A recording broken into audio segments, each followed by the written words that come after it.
first unless a deal is reached between. Shalom, I want to give all praises, honors, and glories to Yahweh Ba'Hashem, Yahushai Ba'Hashem Rakakotash, and donors to the apostles and others of great millstone, and salutations to the whole elect. And I'm just gonna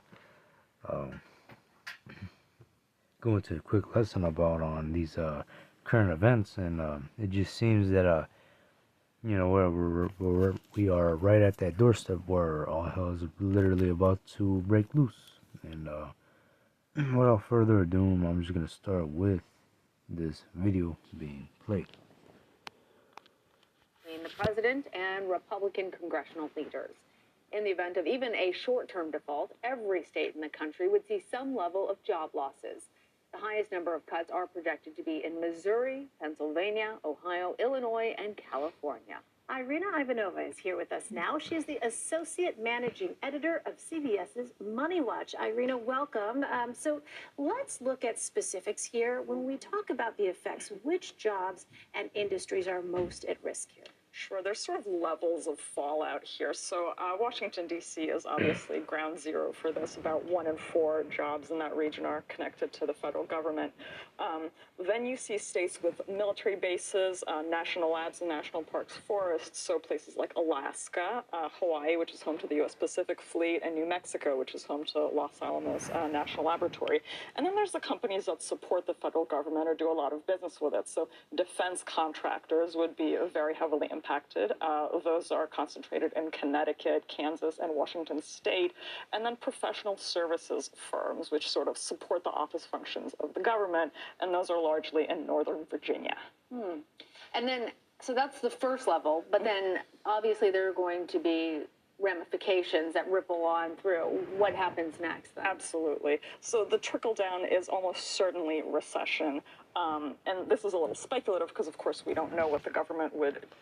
They will say that we're coming into a recession, but really, we're actually coming into a economic depression. Which once they can't really resolve this, which they really won't, because all of this at the end of the day is to bring that mass chaos so that they can implement that CHIP, that MOTB agenda on a global scale. But yeah, bringing in this economic depression is a perfect recipe for them to get started with their NWO agenda. And people are about to lose their jobs. There won't be any more work for Egypt. The grinding is going to cease, and it's going to get real bad out here in America. And not just America only, but worldwide. Decide if it can't make all of its payments, but just think about all the people who get money from the government. So you're talking about potentially Social Security payments not coming through, healthcare facilities not getting Medicare or Medicaid payments. And yeah, you just really just see it on the news.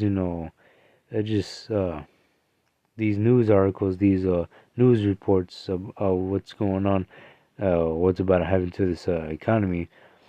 Just lets you know that all hell is just going to break loose. But yeah, there's that. You can watch the rest of the video. And, you also have other more warnings of World Health Organization warning of a next epidemic. There's warning people to prepare for the next pandemic. And Jacob's trouble is literally right around the corner. And I'm going to first start off with Jeremiah chapter 30, verse 7, giving warning to the children of Israel because of what's to come, because 2/3 of Israel, they disobeyed Yahushai, and this is what 2/3 of Israel are going to receive, their punishment, which is death. And yeah, Here is Jeremiah chapter 30, verse 7.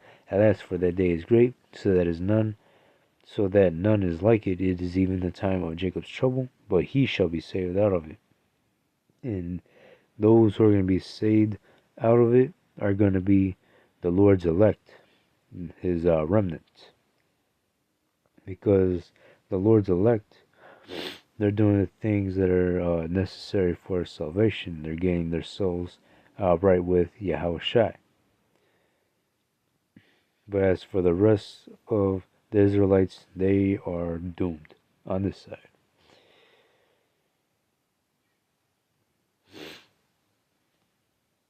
Dan chapter 12, verse 1.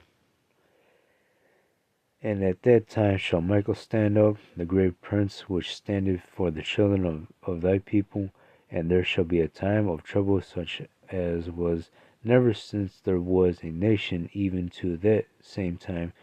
And at that time thy people shall be delivered, everyone that shall be found written in the book. And yeah, we're coming into a time like no other. And it's going to get real ugly out here in America, mainly in America, but also worldwide, because we're coming into the time of Jacob's trouble. And 2/3 of Israel, they really do need to be put to death for the iniquities that they have committed against Yahweh Bashem, Yahushua. And I'll read from this part again. Everyone, and at that time thy people shall be delivered, everyone that shall be found written in the book. And that is going into speaking about the elect that are going to be delivered, the Lord's remnant. And of course, the 144,000 of the elect are going to bring back the 2/3 of Israel in the kingdom, as having them as their children, basically. But this judgment is meant to happen to 2/3 of Israel, so that it can show an example as to why we should not go off and sin against Yahweh Bashem, Yahushua, showing you that we must fear the Lord. And then we go into a 2nd Ezra, chapter 16, verse 18. The beginning of sorrows and great mournings, the beginning of famine and great death, the beginning of wars, and the powers shall stand in fear, the beginning of evils. What shall I do when these evils shall come?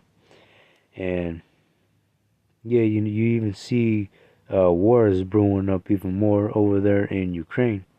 How devastating and more intense it's getting over there with Russia and Ukraine. And there's gonna be more other wars as well. And famine is also brewing. Meanwhile, you have recent livestock that are dying in a lot. Loads of livestock are actually dying mysteriously.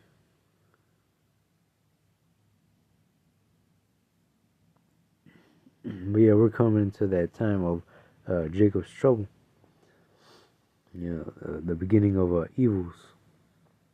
And it's just getting started, really. Verse 19, behold, famine and plague, tribulation and anguish are sent as scourges for amendment, but for all these things they shall not turn from their wickedness, nor be always mindful of the scourges.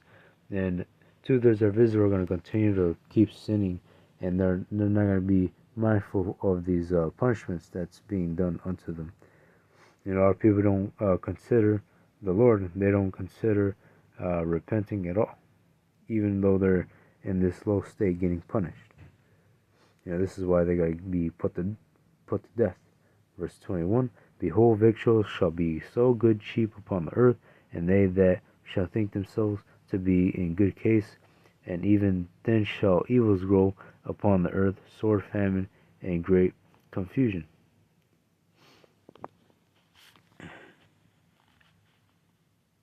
For many of them that dwell upon the earth shall perish of famine, and the other that escape the hunger shall the sword destroy. So even if these people escape the famine, that hunger, that sword is actually coming in to destroy them, rather it be just a weapon, Esau, or of course that last but not least, that nuclear missile, which majority of people will feel that pain, especially Jake, if they take that MOTB, which if you take the MOTB, you cannot repent. If you take the MOTB, you're basically saying that Esau is your God, and the Lord is going to destroy you for that, and you'll eat a missile. Verse 23, and the dead shall be cast out as dung, and there shall be no man to comfort them, for the earth shall be wasted, and the city shall be cast down. And there's gonna be a lot of dead bodies out here in America.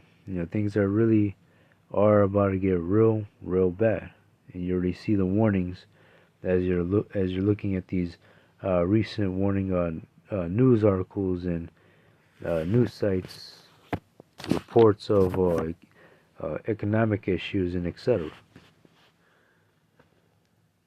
Verse 24, there shall be no man left to till the earth and to sow it. The trees shall give fruit, and who shall gather them? The grapes shall ripen, and who shall tread them? For all places shall be desolate of men, so that one man shall desire to see another, and to hear his voice. And that right there lets you know that a lot of people are about to die, and it's gonna be very desolate here in America. It's gonna get real crazy real soon. And we're just at the doorstep of Jacob's trouble, and things are about to flip.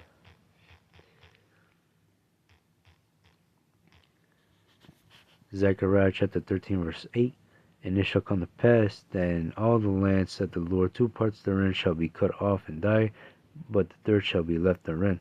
And 2/3 of Israel, along with Esau and all these other heathen nations, are going to be cut off and die, but the third shall be left therein. That 1/3, speaking about the elect, they're going to be delivered.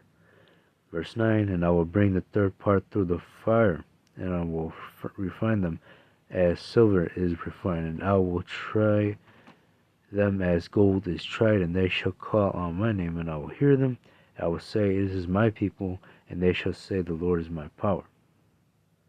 And that is going to be the elect that is going to be tried as gold is tried in the furnace, and they're going to be refined. They're going to be pure, and they're going to be good with Yahushua. And the Lord, He's going to protect His elect in these evil times to come. Well, that was it to that lesson. I hope it was edifying. I want to give all praises, honors, and glories to Yahweh B'Hashem, Yahushua B'Hashem, Kakodash, and Shalom.